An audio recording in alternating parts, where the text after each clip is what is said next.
ଆସ୍ତେ ଆସ୍ତେ ଫୁଟିବ 2-4 ଦିନ ଗଲେ। ଧଳା ମନ୍ଦାର ମଲ୍ଲି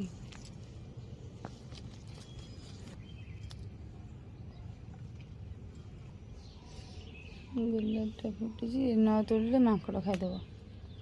ନାଇଁ ତୋଳି ସବୁ କଢ଼ ହେଇଛି ମନ୍ଦାର, ଫୁଟିନି। ଲେମ୍ବୁ ଗଛଟା ପବନରେ ଏପଟକୁ ନଇଁ ଯାଇଛି। ଦେଖିବା ତରାଟା କେତିକି ଫୁଟିଛି।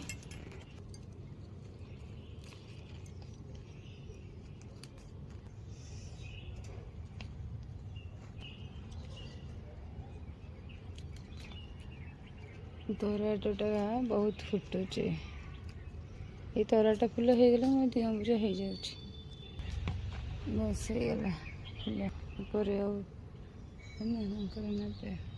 ଧଳା ମନ୍ଦାର, ନାଲି ମନ୍ଦାର, ହଳଦିଆ ମନ୍ଦାର, 3ଟା ମନ୍ଦାର ହେଇଯାଇଛି। ଆଉ ଗୋଟେ କୁଞ୍ଚ ମନ୍ଦାରଟା ଫୁଟିନି।